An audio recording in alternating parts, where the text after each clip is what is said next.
Hello guys, welcome back to my channel. So meron akong project ngayon. Ito siya.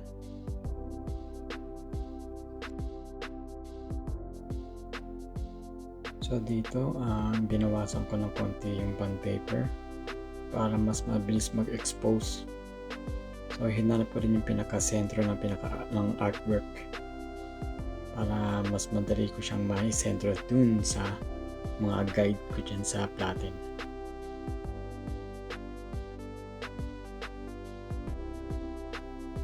Meron akong mga guides niya sa platen na yan. So yan yung pinaka-guide ko para ma-i-registro ko ng sentro yung design.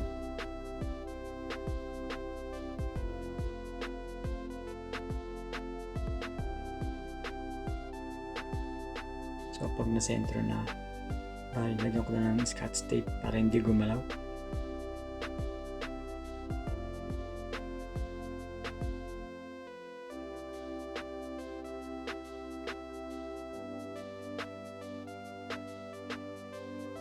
So bali ito nga palang screen ko ay 120 screen mesh. So nilagay ko siya sa clamp at hanapin ko yung pinaka-center ng screen. Sabay kipitan ko yung clamp.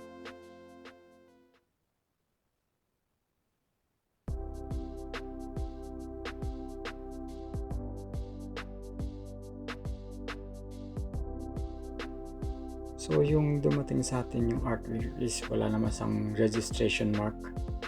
So gagawan ko na siya ng registration mark para ma-center ng gusto doon sa screen.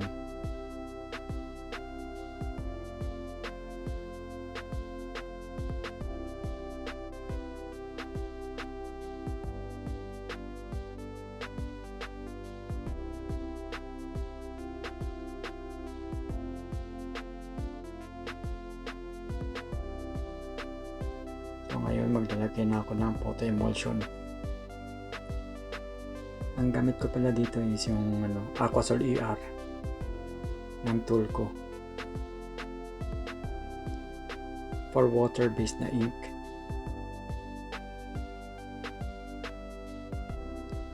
So una ko muna nilagyan is yung pinakaloob.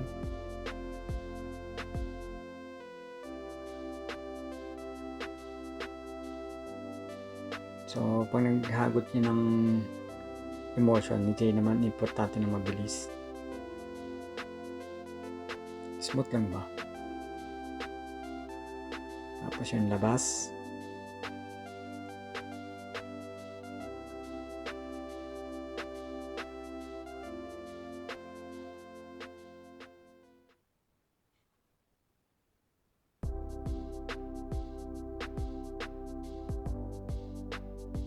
And then yung loob ulit.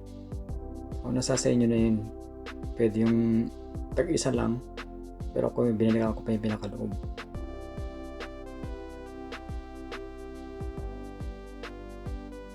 Then patutuyin ko na siya.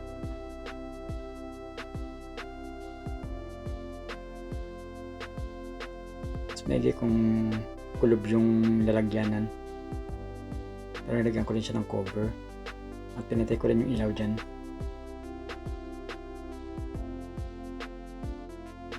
So ngayon is nalagyan ko na siya ng mantika. O minsan ko tawagin din ito'y bontikado. So linalagyan ng mantika para maging transparent. So yan, naging transparent na siya.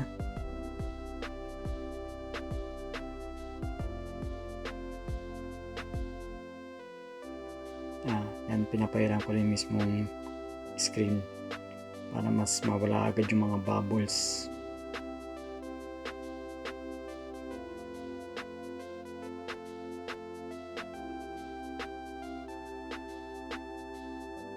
So dyan, ina-align ko na yung pinaka registration mark na ginawa ko.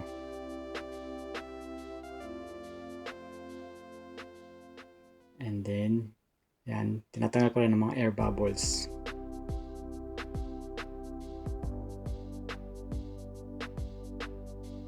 So ngayon, dito na yung sa setup ko na gagamit tayo ng UV LED lights na 50 watts.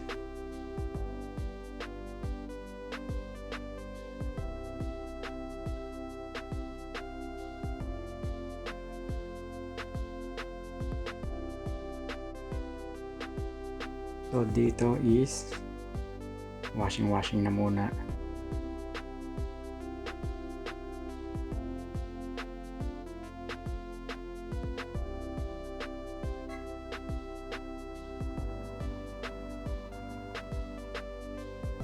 So basahin mo muna yung labas at yung loob.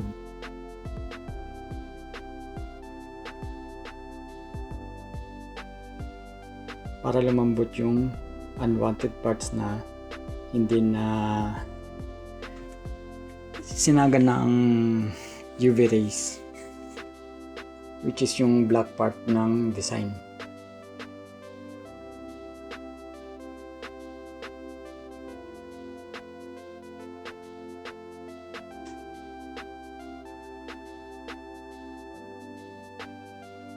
So fast forward na lang.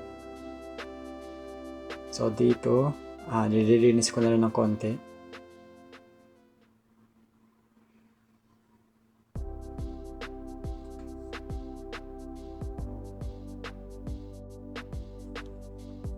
So dito nalagyan ko muna ng scotch tape o kaya ng packaging tape, kung ano yung meron kayo dyan. Lagyan ko yung hindi nalagyan na emulsion. So, para hindi ko matas yung o mag-leak yung pintura dun sa ibang part ng screen na walang emulsion. So 4 na kanto yan.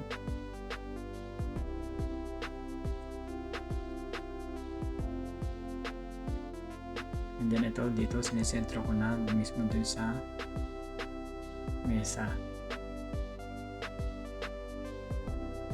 So meron din akong guide dyan.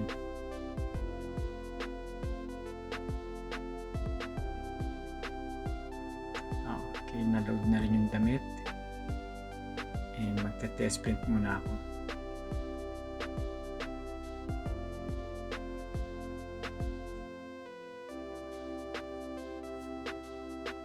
So ang kulay nga pala na gagamitin ko dito is gold. Yan ang request ng client.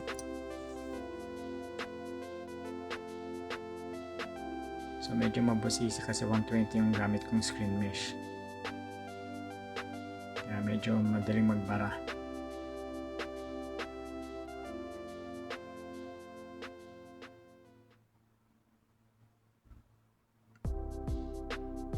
So first coating, gamit ko dito talaga push stroke.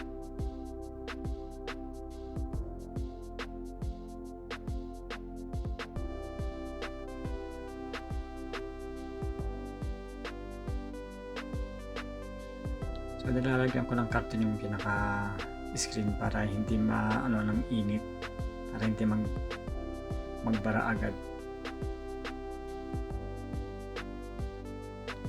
Tapos ito second coat.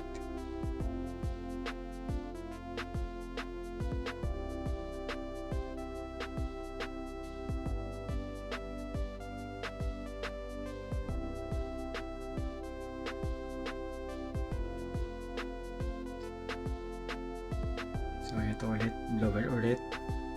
Hindi kasi ako pa ano dyan sa flooding. Kasi print test lang naman. Ito yung third coating.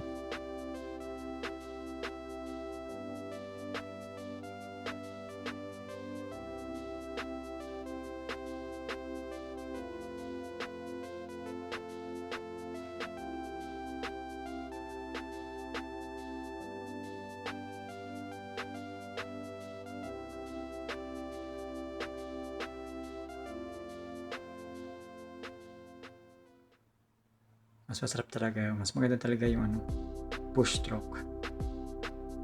So yan na yung pinaka outcome ng production. So 13 lahat yan. So hanggang dito lang muna. Thanks for watching. Enjoy printing.